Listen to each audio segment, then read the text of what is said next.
आज की क्लास में दोस्तों पुनः एक बार आपका हार्दिक स्वागत। हमारे YouTube चैनल लखनवाली में आपका बहुत बहुत स्वागत है दोस्तों। आज की इस क्लास के अंदर हम लेकर आए हैं 10वीं कक्षा के विद्यार्थियों के लिए वृद्धि संधि का टॉपिक। इससे पहले दोस्तों हमने कई चैप्टर अपलोड किए हैं संधि के विषय में। बहुत सारे विद्यार्थियों का ये कहना था कि सर हमें ग्रामर पढ़नी है, ग्रामर हमें कम समझ में आती है दोस्तों। और दूसरा एक विशेष मुद्दा ये है कि जो आपका पाठ्यक्रम है, यदि एग्जाम की दृष्टि से देखा जाए बच्चों, तो आपका सबसे ज़्यादा नंबर दिलाने का जो टॉपिक है, सबसे ज़्यादा नंबर आपके जहाँ से आ सकते हैं वो आपकी है ग्रामर। और हम बात करें संस्कृत की, तो संस्कृत के अंदर आपके जो ज़्यादा ग्रामर का पोर्शन है, आपको ग्रामर से आप ज़्यादा से ज़्यादा नंबर ला सकते हो, ये हमारी गारंटी है दोस्तों। कैसे है कंप्लीट आप जानते ही हैं सिलेबस के बारे में। एक दिन हम ऐसा वीडियो बनाएंगे जिसमें आपको पूरा एनालिसिस, पूरा विश्लेषण आपको उस पाठ्यक्रम के विषय में हम करेंगे, किस में से कितना टॉपिक आपको आना है और कैसे आपको उसमें से कौन सा टॉपिक किस प्रकार से पढ़ना है। तो अभी हम बात कर रहे हैं इसमें वृद्धि संधि की हम बात करेंगे बच्चों। जितने भी 10वीं कक्षा के विद्यार्थी हैं ये आपके लिए बहुत इंपॉर्टेंट है, अच्छे से सुनना इसको पूरा। और अपने जितने भी दोस्त हैं उनको भी बताओ। और चैनल जो है उसको आपको जो रेड में आपका सब्सक्राइब लिखा हुआ है ना, इसको आप प्रेस कर दो, इसको दबा दीजिए आप। बस इसके बगल में घंटी का निशान है ना, इसको भी दबा दो।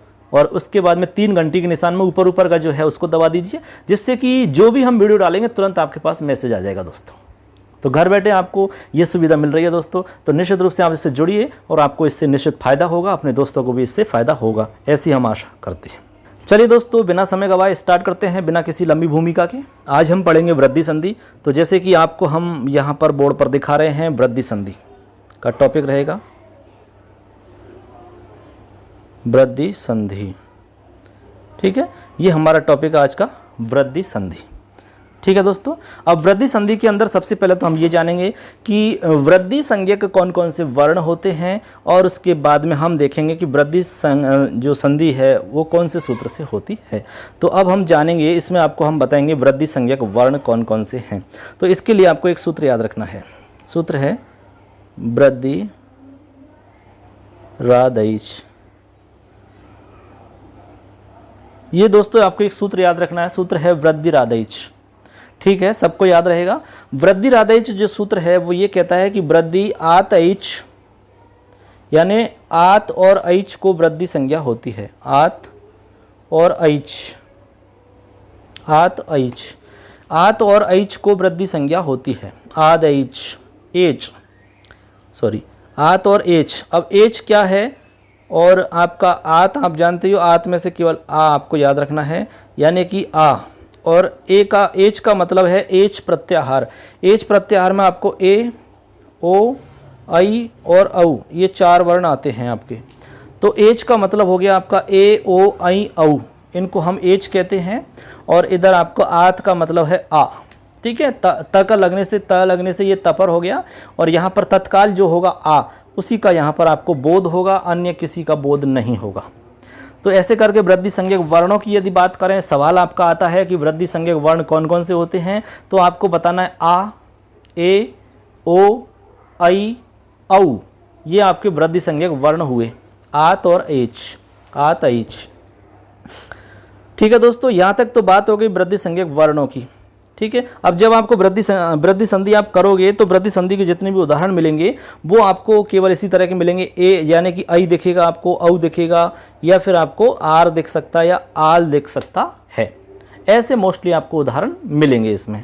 ठीक है, और इसमें कुछ अपवाद भी होंगे, वो भी आपको हम बताएंगे इसके अंदर। पुस्तक के अंदर आपको कंप्लीट हम सारे उदाहरण बताएंगे। तो अब इसके बाद में दूसरा जो सूत्र है वो आपका है संधि किसे कर, माने संधि का सूत्र रहेगा। वो आपका अगला सूत्र रहेगा बच्चों वृद्धि संधि का सूत्र। यानी कि जो वृद्धि संधि होगी वो किस सूत्र की सहायता से होती है, तो हम उसको जानेंगे। उसके बाद में आपको ये बात स्पष्ट हो जाएगी। तो वृद्धि संधि का जो सूत्र रहेगा वो रहेगा आपका वृद्धि रेचि। कौन सूत्र है? वृद्धि रेचि। तो सूत्र आपको याद रखना है अच्छे से। वृद्धि रेचि सूत्र है, जैसे कि हम यहाँ लिख के बता रहे हैं आपको, ये है वृद्धि रेचि। ये आपको हमने बोर्ड पे बताया, वृद्धि रेचि सूत्र है। अब वृद्धि रेचि जो सूत्र है दोस्तों वो क्या करता है, इसका मतलब समझो आप। इसका मतलब समझ गए तो आपको पूरी संधि समझ में आ जाएगी। वृद्धि रेचि सूत्र का मतलब होता है कि अवर्ण के बाद, अवर्ण हम पहले भी आपको बता चुके हैं, अवर्ण का मतलब होता है बच्चों अ या आ। ठीक है, अवर्ण के बाद में एच परे रहे तो, एच का मतलब ए, ओ, आई और औ, इन सबको कहते हैं एच। क्या कहते हैं? एच, यानी एच प्रत्याहार। ठीक, तो इसका मतलब आपको याद रखना है कि अ या आ के बाद ए, ओ, आई और औ यदि हो तो ऐसी स्थिति में पूर्व और पर के स्थान पर, यानी कि ये पूर्व रहेगा और ये आपका पर रहेगा, पूर्व और पर के स्थान पर एक आदेश हो जाता है, यानी कि वृद्धि एक आदेश हो जाता है। कैसे? मतलब अ या आ के बाद में यदि ए है या फिर आई है, दोनों में से कोई भी हुआ तो दोनों के स्थान पर आई कर देना है। एक नियम तो ये याद रखना है। ठीक है बच्चों। दूसरा नियम आपका हो जाएगा, यदि इधर अ या आ है और इधर आपका या तो ओ मिलेगा या फिर आपको औ मिलेगा। ठीक है, दोनों में से कोई भी मिला तो आपको दोनों के स्थान पर कर देना है औ। क्या कर देना है? औ। कहने का मतलब वृद्धि हो जाएगी आपके गुण संधि के अंदर। आपने एक मात्रा यानी कि ए देखा, ए में एक मात्रा और लगाई तो आई हो गया, और गुण संधि में आपने ओ देखा तो इसमें एक मात्रा और लगाई तो आपका वृद्धि में हो गया, यानी वृद्धि हो गई एक मात्रा की, तो समझ लो वृद्धि संधि हो गई। ठीक है ना, ऐसे आपको ये समझना है। ये चीज़ आपको बेसिक चीज़ है, यदि ये समझ में आती है तो आपको आगे पूरी संधि समझ में आ जाएगी, कोई भी दिक्कत आपको नहीं होने वाली। तो ऐसे आपको ये समझना है कि अ या आ के बाद में एच बाद में हो या एच पर में हो। एच का मतलब यहाँ एच प्रत्याहार से है और इसमें आपके ए, ओ, आई, औ ये 4 वर्ण आते हैं बच्चों, याद रखना है आपको। ये चीज़ अच्छे से याद रहेंगी तो आपको बिल्कुल भी दिक्कत नहीं होगी। तो ये चीज़ आपको समझ में आ गई। अब इसमें हम उदाहरण बताते हैं आपको, एक उदाहरण से आपको थोड़ा सा और अच्छे समझ में आ जाएगा। तो एक हम उदाहरण लेते हैं आपको, बहुत ही एक सिंपल सा उदाहरण, जिससे कि आपको ये बात पूरी क्लियर अच्छे से समझ में आ जाएगी। बहुत ही सिंपल सा उदाहरण, जैसे कि ले लिया तथा, ये तथा धन एव, तथा धन एव, ये आपका सिंपल सा उदाहरण है, तथा धन एव। अब हमने कहा आपको कि इधर अ या आ मिलेगा, सिंपल यही कहा था, इधर अ या आ मिलेगा, इधर आपको ए मिला या फिर आई मिला, दोनों में से कोई भी मिला तो यहाँ पूर्व और पर के स्थान पर ऐसे, ये आपका पूर्व हो गया, ये आपका पर हो गया। ठीक है, पूर्व और पर के स्थान पर, दोनों के स्थान पर एक आदेश हो जाएगा। कौन सा एक आदेश? वृद्धि एक आदेश। तो कहने का मतलब यहाँ वृद्धि हो जाएगी आ और ए के स्थान पर, यानी कि आ प्लस ए, दोनों के स्थान पर वृद्धि होगी तो बन जाएगा आई, ऐसे। अब आपको पता है कि इधर से आ निकल गया और इधर से ए निकल गया, तो इधर से ए निकला तो आपका ये केवल व बचा, इधर से आ निकला तो केवल आपका तथ बचा। अब आप इसको जोड़ेंगे तो ऐसे बनेगा तथैव। बताइए बना कि नहीं बना? तथैव बना या नहीं बना बच्चों? समझ में आया कि नहीं आया? नहीं आया तो आप बताइए जल्दी से, कमेंट करके हमें बताओ फटाफट, आपको दोबारा से समझाएंगे इसको अच्छे से। ठीक है दोस्तों, और समझ में आ गया तो बहुत अच्छी बात है, यही हमारा उद्देश्य, हम यही चाहते हैं कि आपको समझ में आ जाए बस। तो ऐसे हमने एक उदाहरण आपको समझाया, इससे आपको बहुत सारे उदाहरण समझ में आ जाएंगे और इसी तरह से आपको और भी उदाहरण समझने हैं। यदि यहाँ पर ए की जगह ओ होता तब भी कोई दिक्कत वाली बात नहीं है, तो आपको कर देना सिंपल सा ओ के स्थान पर औ। जैसे आपको उदाहरण है गंगाधन ओघ, जैसे उदाहरण आपको बता देते हैं। जैसे मान लो एक उदाहरण है गंगाधन ओघ, ठीक है, ये प्रसिद्ध उदाहरण है आपका और ये बहुत बार एग्जाम में आ चुका है, इसलिए आपको यही उदाहरण हम बता देते हैं। जैसे लिखा हुआ गंगा, ठीक है, ऐसे मान लो गंगाधन ओघ, ओघ, ठीक है। अब इधर आ है, इधर ओ है, तो दोनों के स्थान पर ओ औ हो जाएगा। अब दोनों को मिला दो तो गंगौघ ऐसे बन जाएगा, गंगौघ हो गया बच्चों। ऐसे आपका रूप बन जाएगा, गंगौघ बन जाएगा, कोई दिक्कत नहीं है। ऐसे ही आपका महाऔषधि है तो महौषधि बन जाएगा, बना कि नहीं? महाऔषधि, महौषधि बन जाएगा। ऐसे आपके बहुत सारे उदाहरण बना सकते हो आप, कोई दिक्कत नहीं है इसमें। तो ये तो आपको समझ में आया होगा कि वृद्धि संज्ञक वर्ण कौन कौन से होते हैं। तो उसके लिए सूत्र याद रखना है, वृद्धिरादेश, यानी कि आ एच, यानी कि आ और एच। एच का मतलब होता है बच्चों 4 वर्णों का नाम एच है। कौन कौन से हैं? ए, ओ, आई, औ, इनको एच कहते हैं। ठीक है, इसके बाद में आपको वृद्धि संधि करने वाला सूत्र बताया था, जिसको हमने लिखा आपको यहाँ बोर्ड पर बताया है, वृद्धि रेची। तो आपका सूत्र हो जाएगा वृद्धि रेचि। तो वृद्धि रेचि का मतलब हो जाएगा कि अ या आ के बाद यदि ए ओ आई और औ आए तो इनको क्या हो जाएगा, पूर्व पर के स्थान पर वृद्धि एकादेश हो जाता है। यही आपकी वृद्धि संधि है बच्चों। चलते हैं अब आपको और उदाहरण समझाते हैं, पुस्तक के अंदर आपको लेकर चलते हैं जहां पर आपको बहुत सारे उदाहरण बताएंगे और उन्हीं से हम समझेंगे इस संधि को और अच्छे से क्लियर करते हैं। चलिए दोस्तों पुस्तक के अंदर चलते हैं।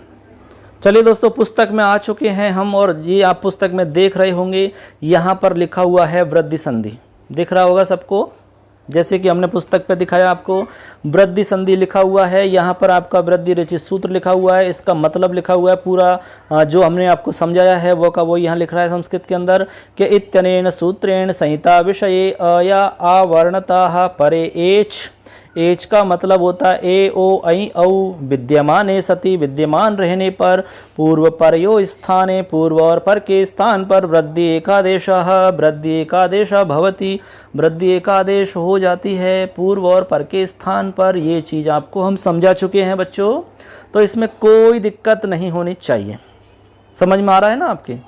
वेरी गुड, बहुत बढ़िया बच्चों। अब देखो इसमें एक एक नियम जो हमने बताया ना, उसी नियम को यहाँ पर उदाहरण आपको बता रहे हैं, वो एक एक नियम को बताया जा रहा है। तो सबसे पहले जैसे आप देख पा रहे हैं यहाँ पर अ या आ के बाद यदि ए आ जाए तो आपका आई बनाना है। उदाहरण देखो, जन धन एकता, ठीक है। अब इधर जन है, जन में अ है और एकता में ए है, दोनों को मिलाया तो आई बना, ऐसे, ठीक है ना। अब आपका आई बना तो बन जाएगा जनैकता। ऐसे आपका एक धन एक है तो एकई कह, ऐसे अत्र एक मत्यम अत्रैक मत्यम बन गया, सिंपल। ऐसे आपके और भी उदाहरण है बहुत सारे, उनको भी देखते हैं, उनमें भी आपको समझाते हैं कि इनमें कोई बात है कि खास। ऐसे आपका जैसे एक उदाहरण है राज एषः, तो राज एश, तो राज में आपका अ है, आगे आपका ए है तो आपका आई बन जाएगा, बनेगा। और आई बना और इसको हम मिलाएंगे तो राजई शह बन जाएगा। ऐसे बाला एशा तो बालई शाह, वृद्धि हो जाएगी। तथा धन एव है, ये आपको हमने उदाहरण बताया था, तथैव। ऐसे गंगा एशा तो गंगई शाह बन जाएगा। सदा धन एव है तो सदैव बन जाएगा। कुछ भी नहीं है दिक्कत इसमें, क्योंकि सदा में आ है। ऐसे देखो सदा है आपका और आगे आपका जैसे एक तो आ हुआ और आगे ए हुआ, सदा धन एव, तो आ और ए के स्थान पर आपको सिंपल क्या करना है, आई, अब फिर मिला देना है आपस में। तो यही तो है आपकी संधि का रूप, बन गया ना, कोई दिक्कत नहीं है इसमें। बस आपको थोड़ी सी एक बात याद रखनी है जो आपको हमने बताई थी स्टार्टिंग में, कैसे आपका बदलाव होगा इसमें। अब चलो आगे है इसमें अगला, इसी के अंदर नियम बताया उन्होंने कि अ या आ के बाद यदि ओ मिल जाता है तो उसको औ बना देना है। सिंपल है, यदि अ या आ के बाद या को आ मिलता है ओ ऐसे, तो आपको बना देना है औ ऐसे, सिंपल। जैसे वन धन औषधि, तो वन धन औषधि है तो वन में अ मिला आपको, आगे आपको ओ मिला औषधि में, तो हमने कहा कि दोनों को मिला देना है और औ बना देना है, तो बन जाएगा बनौषधि।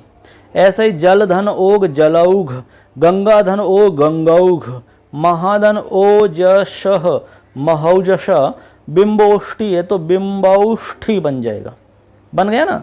तो ऐसे करके ये एकदम आपको सिंपल समझ में आ गए होंगे उदाहरण। अब इसमें और भी हैं उदाहरण, जैसे उनको भी समझ लेते हैं, ठीक है ना। अब इसमें आगे आपको बता रहे हैं ए मिलने पर क्या होगा। जैसे ए या आई मिल जाता है, मान लो जैसे ये देखिए, अब ए या आई, अब इस कंडीशन में आपको मिलेगा अ, यानी अ के बाद में यदि ए मिला तो आपको आई करना है, ठीक है ना। जैसे देव धन ऐश्वर्यम, देखो देव है आगे ऐश्वर्य है, यहाँ ए या आई दोनों में से कुछ भी मिल सकता है। हमने कहा कि एच मिलेगा, तो एच में तो चार वर्ण आते हैं, ए ओ आई औ, तो चारों में से कोई भी मिल सकता है, तब भी काम हो जाएगा ये, ठीक है। तो ऐसे करके देव ऐश्वर्यम बना कि नहीं बना, बन गया। ऐसे आपका दीर्घ है और ए ऐकार है तो दीर्घईकार बना। ऐसे नृप है और ऐश्वर्यम है तो नृपैश्वर्यम बना कि नहीं। ऐसे आपका महा और ऐश्वर्यम है तो महेश्वर्यम बन गया ना। ऐसे करके आपके ये रूप बन जाते हैं। अब इसी प्रकार से आपका एक औ वाला है, जहाँ पर आपको क्या होगा, औ होगा, यानी अ के बाद में आपको मिला ओ, ठीक है, और इन दोनों को हम बनाएंगे तो मिलेगा औ, यानी अ के बाद में यदि ओ है तो दोनों के स्थान पर औ आदेश हो जाता है। तो ये आपके उदाहरण देखिए, कृष्ण धन औत्कंठ्यम, कृष्णौत कंठ्यम, तब धन औदार्यम, तवौदार्यम, जन धन औचित्यम, जनौचित्यम, राम धन औत्सुक्यम, रामौत्सुक्यम, महाधन औषधि, महौषधि, मम धन औदासीन्यम, ममौदासीन्यम। बन गया कि नहीं? तो कहने का मतलब सिंपल सा हो गया कि अ या आ के बाद यदि ए या आई आ जाता है तो दोनों के स्थान पर आई करना है। इसी प्रकार से यदि ए या आई की जगह, यानी इसी प्रकार से यदि अ या आ के बाद में ओ या औ आ जाता है तो दोनों के स्थान पर औ कर देना है। ये तो हो गए आपके नियम। अब देखो इसमें हम बताते हैं आपको कुछ अपवाद वाले, इसमें कुछ उदाहरण भी दिए हुए हैं तो उनको भी जान लेते हैं। चलिए दोस्तों, इसमें कुछ अपवाद के उदाहरण भी हैं, उनको भी हम समझ लेते हैं, उनमें से भी आपका सवाल आ सकता है। चलिए, जैसे आप देख पा रहे हैं अपवाद वाले हैं, तो यहाँ देखो ये है, ठीक है, यहाँ लिखा हुआ है आपका अ या आ के बाद में री मिले, यानी री मिल रहा है। अ या आ के बाद में यदि री मिलता है तो यहाँ पर आर हो रहा है उसको ऐसे, ठीक, क्या हो रहा है, आर। अब देखो यहाँ पर देखो अपवाद कैसे है, इनको हम देखते हैं। अब इनको देख लो, इनको समझ लो। जैसे प्रधन रिच्छति है, एक उदाहरण है प्रधन रिच्छति, तो प्रार क्षति बनता है, ठीक है। ये कह रहा है कि अवर्णांत उपसर्ग, यदि ऐसा उपसर्ग है अवर्ण वाला और आगे रिकार से बनने वाला कोई शब्द है तो ऐसी स्थिति में आपका वृद्धि हो जाती है और री को आर वृद्धि होती है, तो री को होती है आर। ये भी आपको ध्यान में रखना है, हालांकि ये अपवाद स्वरूप हैं आपके सारे उदाहरण जो भी अब बताए जा रहे हैं। तो इसमें आपको प्र के बाद में रिच्छति है, तो इसमें आपको दोनों के स्थान पर अ और री के स्थान पर आर हो जाएगा बच्चों, क्या हो जाएगा, आर। अब मिला दो सिंपल, तो प्रार क्षति बन जाएगा। ऐसे ही आपका कंबल और ऋणम है, तो ये भी आपका एक विशेष नियम हो गया कंबल और ऋणम का। कंबल के बाद में ऋणम शब्द आए तो आपको कंबलार्णम ऐसा रूप बन जाएगा, यानी कंबल प्लस ऋणम है तो यहाँ भी आपको क्या करना है, आर कर देना है, री है ना, तो अ और री के बाद में ये अ और री दोनों मिलेंगे तो आर बन जाएगा। तो कंबलार्णम, ऋणार्णम बना कि नहीं, कंबलार्णम ऐसे बन जाएगा। दश ऋण है तो दशार्ण बन जाएगा। सुख धन ऋत है तो सुखार्थ बन जाएगा। वसन ऋणम है तो वसनार्णम बन जाएगा।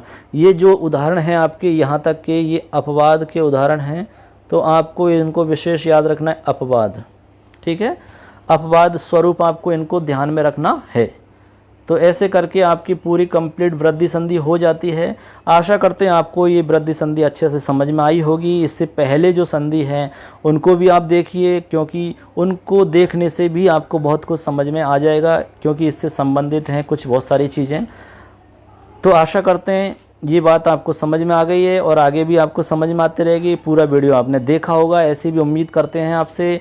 यदि आपको समझ में आया, आपको कोई फ़ायदा हुआ इस वीडियो से, तो हम कमेंट करने के लिए नहीं कहेंगे। अच्छा लगा तो आप कमेंट ज़रूर करें, और आपको अच्छा नहीं लगे तो कमेंट नहीं करें, इसमें कोई दिक्कत वाली बात नहीं है। लेकिन अपने दोस्तों को ज़रूर शेयर करें, क्योंकि हो सकता है कि आपके दोस्त को इससे बहुत फ़ायदा मिल सकता हो सकता है ये वीडियो आपके काम का ना हो, फिर भी आपके दोस्त को भेजना है, क्योंकि वो हो सकता है ये वीडियो आपके दोस्त की बहुत हेल्प कर सके। चलिए दोस्तों, मिलेंगे फिर एक अगली संधि के साथ में। तब तक के लिए जय हिंद, जयतु भारतम, धन्यवाद।